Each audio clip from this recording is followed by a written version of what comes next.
Hey, you guys, welcome back to Stella's Knife Obsession. And I just wanted to highlight my, I think, the best brand of last year, strictly because they cranked them out. They cranked out some beautiful, beautiful stuff. They used some amazing artists, and for that reason, and they listened to us, the consumer, and they made changes where necessary, not necessary. No, Kitty. No, you may not. No, you may not. Thank you. Um, but yeah, loved them. I loved everything I got from them. Even, I mean, God, just their budget line alone was worth every every second I spent with one of these knives in my hand. I have got these three higher end, and I actually have the Veloce as well. Um, One of my favorite knives, period, by the best artist in my opinion.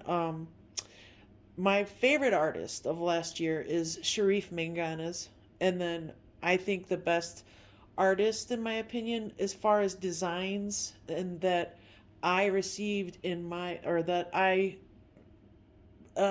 acquired for my collection, Mazwan Mokhtar by far. The only problem I ever see that guy have with a knife, because I seem to fall in love with every design that comes across my that comes into my hand. The only problem I ever see with anything by him is the pocket clip. Seriously. And it seems like he's already improved upon that greatly too. So I actually have one in my pocket right now by him. So check it out. Instead of doing just the really really circular ball type of ramp, or non-ramp I should say, because it was a little bit hard to get past it, in both directions too. So it's a lot more tame. It's not so ball-like, wherein providing the hindrance. So no pun intended. Awesome knife. This new person new to me, I should say, because it's the mechanical monkey, or the metal monkey. That's what it is. The metal monkey. It was a collaboration with him and Mazwan Mokhtar, or them and Mazwan Mokhtar. So I'm gonna have to look them up and get some more information.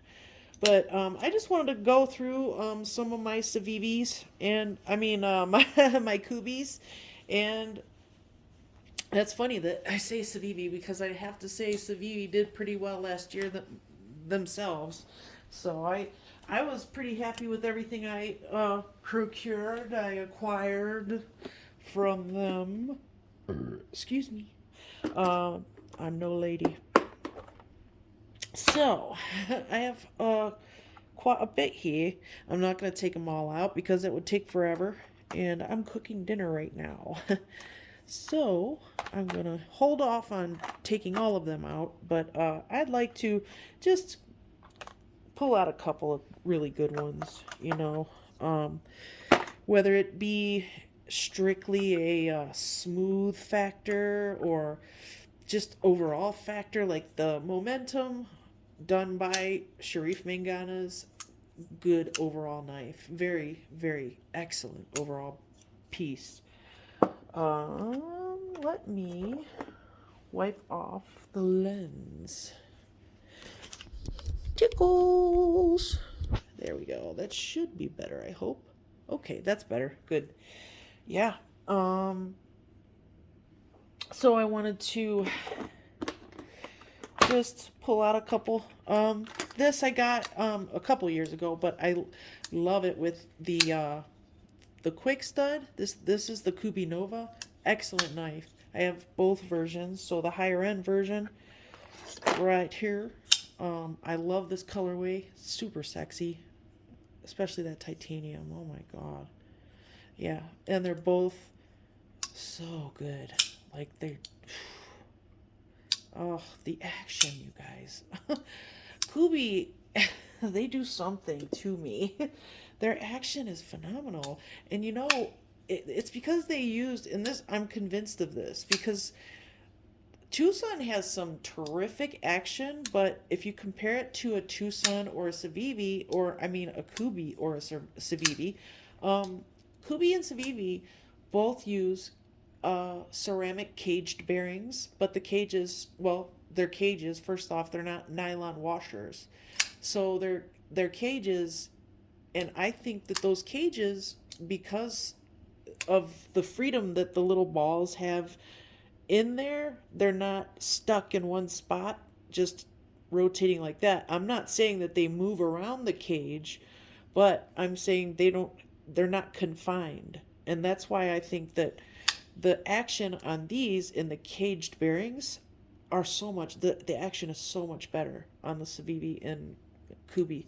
That's why I choose to put skiffs in any of my Tucsons that I can put skiffs in. So it's just because I love caged bearings, and skiffs are probably, in my opinion, the best on the market. Excellent caged bearings. If you guys hit them up, let them know I sent you. Um, so I have this one. I think it's the. Okay, so this is an older Civivi or Kubi. God, I can't get the Civivi off my mind now, can I? This one's older. I got this, oh, God, almost 4 years ago now, and I got it for really cheap on eBay. Um, and even at this time they were doing really well. As you can see, they have some pretty innovative designs. Is this useful in my daily life or life? No, it's not at all. I can use it though. And I bought it based on its looks alone, and it's probably one of the neatest looking knives I own to date. It's just a cool looking knife. It's not, in my daily life, I prefer, just for realistic purposes, sheep's foot or Warncliffe. They're both right up there, and my favorite blade shapes. But I have a few favorite blade shapes. But who doesn't? But this thing, although it may not be practical, it sure does look cool, right? I mean, I love this thing so much. Um, yeah, it's just really cool. And I think this is called the Cabor or something like that. I'm going to have to look it up. Um, when I bought this, it only had a number, and I don't remember the number, and it was so long ago, I wasn't even reviewing. I didn't know I was ever going to care about the numbers that were assigned to knives by certain retailers or manufacturers. So I never made note, really. Now, someone did look up the name of it for me and found it, actually. So I know it. I'm almost positive it started with a K. So anyway, we're gonna move past this one. I may not have the name for you. If I do, I'll stick it up on the screen there for you. All right. All right. Let's move on, shall we? It's an awesome knife, though. Well, I will say the way they did these handles is just spectacular. They're so light. They're very comfortable, even though they're not chamfered very well, but they don't have really sharp edges, so it's kind of cool. I did try to disassemble this once, and it's got a free spinning pivot, so I can't. I really just don't want to. I don't use it, so I'm not gonna risk any damage to the knife by trying to disassemble it. The only reason I wanted to disassemble it was to just check it out on the inside. So it's not that important. I don't want to. So this is just a collector for me. It's just something for me to play around with and reminisce now and then. So one of the first titanium knives I ever bought, one of them. My first one was a Tucson. But anyway, that's a story for another time that I probably already told you. This is the Kubey carve. Was gifted to me by the Shredder family. Excellent people. If you don't know who they are, take a look. And you'll see you may just like them. They're amazing people. Oh yeah, and I can't. Sometimes I can, sometimes I can't, and sometimes it's in between, like that one just now. But this is the Carve. It's an amazing one. It deserves all the notoriety. This is one of their. I think this is one of their first very successful knives, since they, kind of got onto the circuit. I had the Dugu, um, and that was a really cool knife that I wish I never sold.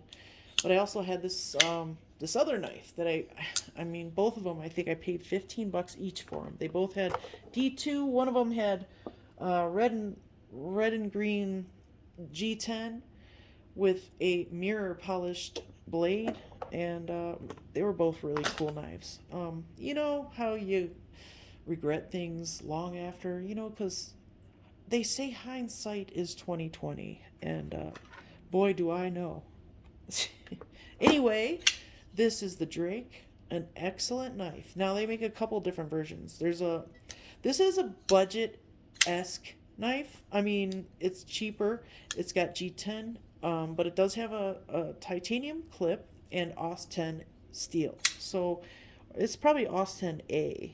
Nope, this one's just AUS 10, and it's a Max Tkachuk who does really great ergos. That man knows how to design some ergos. I love his handles always. I actually had this Tucson that was designed by him.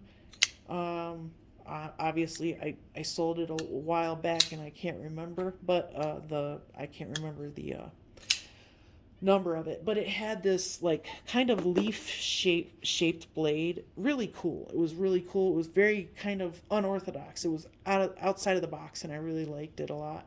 I ended up selling it, and of course regretting it. But either way, they still have these in stock. They're different. Some of them are smaller actually. So this is the largest one I think you can get.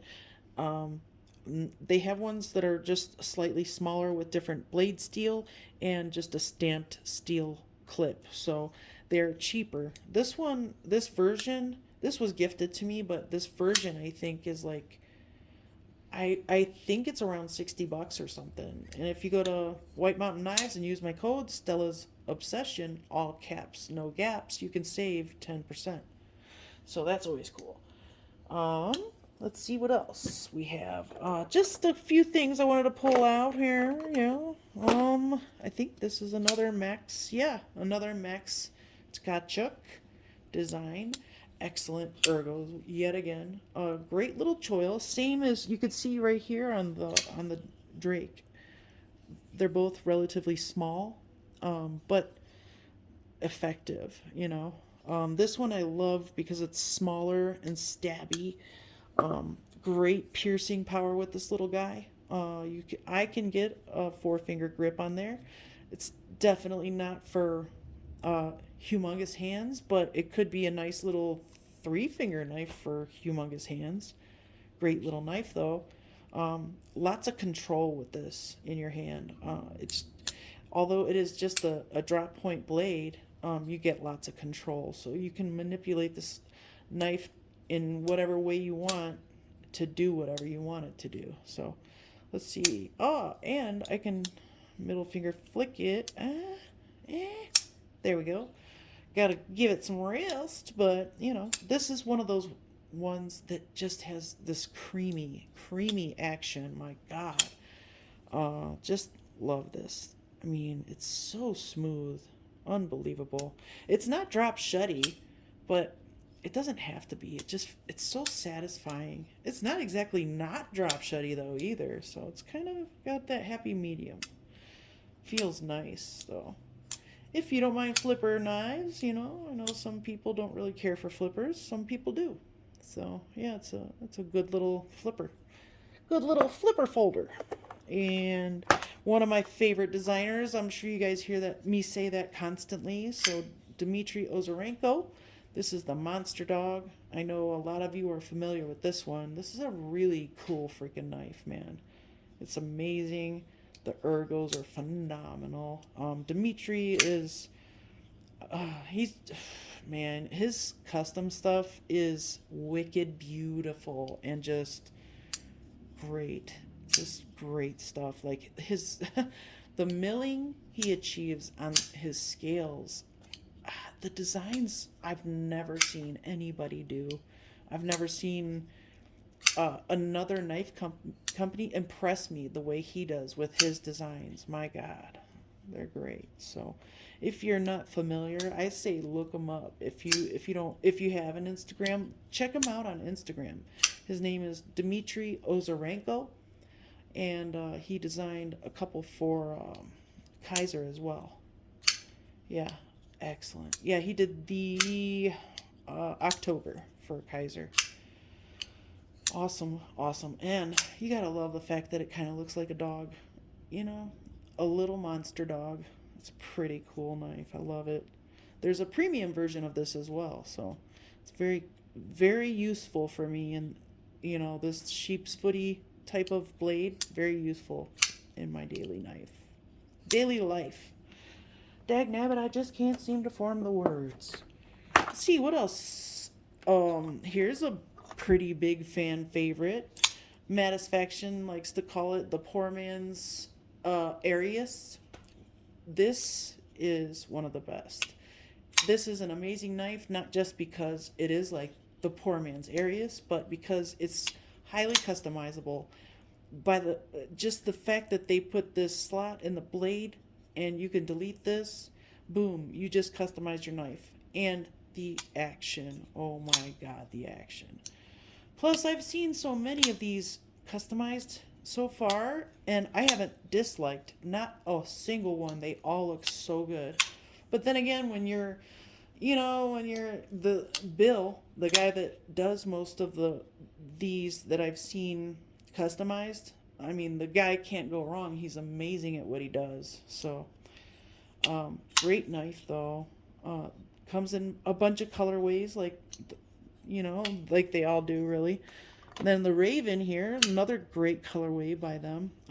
I love this thing. It's got that really nice slender handle. It's a slender carry, but definitely great for piercing power and possibly even self-protection. Jelly Jerry, can't go too wrong with that guy. He's amazing. And you can use the slot in the blade to deploy that. And they have an old version and a new version of this. I think I have the old version. The new version has more contoured handles. I'm not 100% that I have the old version, but I still like it. It's got great ergos. It's just a really nice feeling knife. Man, it just feels good in the hand. Yeah. A couple of hot spots in the handle there, with this pocket clip back here. But I could see them making a premium version of this because it's such a beautiful shape. I would totally buy the premium version. If they made a high-end Raven, I'd be on it like Blue Bonnet. Yeah. So, those two amazing knives. See, so they have this colorway as well. This is a Tiguous design. This one's called the Leaf. And as you can see, it's for obvious reasons. Awesome little like mohawk flipper, I like to call it, or top flipper, whatever you prefer. Nope, can't do it. This is a cool little, this is definitely more for, self-defense type situation, I would say. Unless you just have a life where you need piercing power constantly. But if you take a look, it really does point downwards. So it's kind of like a drop point, or like a sheep's drop, or a drop foot, or drop sheep. It's like one of those things, like a crossover hybrid blade, if you will. Love it. It's a smaller one, but I still love this thing, man. This thing's sweet. Great for, late night walks. You get my gist. You get it? You know what I'm saying there? Yeah. So, awesome colorway, too. Then I have this, which was gifted to me. I think this is the 122 or the Doris or something like that. Jake from Ohio State gifted me this, and he did a flipper delete. It had a front flipper because this works perfectly like that. This is a great knife. Excellent ergos. I kind of wish they trimmed off a little on the back here and a little right here. Just because it's a little bit awkward in the back end there. But it's still such a good little knife. I mean, they have this other colorway that I don't have. Yeah, I do. It's right here. This is one of my favorite colorways that Kubey does. So cool. I just love this yellow. It's like translucent and it looks so good with black. I don't really care for it with a silver blade, but it definitely looks pretty sweet with the black highlights, you know. Yeah, so this one was the same as that, but he actually dyed the scales black, and I think he did rather well. Very cool. Awesome knife, though. Yeah. I think it's the Doris or something like that. This. This is a Colin Mason Pierre, and still waiting for me to do the flipper delete, of course, as per usual. I have such a bad memory. I just put it down and I forget about it. I'm going to start one of these and put all flipper delete knives in it. That's what I'm going to do. That way I could just start pulling them out, one at a time, slowly but surely getting them done. So there's this, and then I wish I had the hide. I do not have the hide, but I will have the hide. This, I believe the hide is also, I'm actually 100% sure that Colin also designed the hide. This is the Duroc. Love the name. I love the freaking hole in the blade. Even the flipper tab has some pretty great action. This is incredibly smooth. So good. So, and then we have the Wolverine, but let's talk about the Ruckus real quick by my favorite designer of 2022. This is Sharif Mangana's design. This also comes in some pretty cool colorways. I just thought it looked so cool in white and black. I grabbed it and never looked back. But this one I think comes in a slightly higher end version. I think it comes with brass kind of bolsters, and then I'm not sure what, I think they did like dragon scales or a green. I could be thinking of another knife that they did like that, but with the colorway on this. So I think this was brass and green or something like that. But I like this version a lot. I think it's pretty perfect for me anyway. I love that palm swell. It's so comfortable. There's not a choil to choke up with or anything, but it sure does feel just fine just the way it is. You get the perfect angle for, utility cuts if need be. It's pretty good. If you guys don't have this, check it out. There may be some left on White Mountain Knives. Check it out. Yeah, so then I'll go over one last knife here. The Wolverine. They have this in a budget version with G10 scales and I think D2 steel. This one is just OS 10 and titanium. This one I got a long time ago for about the price of what you get the budget version for. That's how long ago this was. And Kubey was cranking this stuff out high end for budget prices, and that's when I lucked out on a couple of things. So I love it. So that's the Wolverine. That is the last one I'm going to highlight today for my favorite 2022 brand. For many reasons, I think that they really just improved so much since I first started collecting their knives. But they have really done, they've outdone so many makers out there. It's unreal. You just can't get much better than Kubey. This is an older one too. I mean, this is when they first started improving everything. This thing is so cool, man. This is another OS 10. It's got titanium bolsters and G10, so it's really cool looking. It's nice and small, but it's got a great handle. It's thicker this way instead. That way it's a little bit more slender for an easy carry. So anyway, yeah, I just wanted to go over my favorite brand, and I would definitely say most improved in my opinion. Everything that's coming out of them is excellent right now. So if you get the chance, pick up any of these. If you guys have any questions about any of these, or you want to see me highlight one specific knife for you, I'd be more than willing to do that. Just leave a comment below and let me know. Please like this, share this if you want to. This whole video is for you. And so if you would please like and subscribe and hit the bell for notifications, I would so appreciate it. And until next time, I'll see you soon.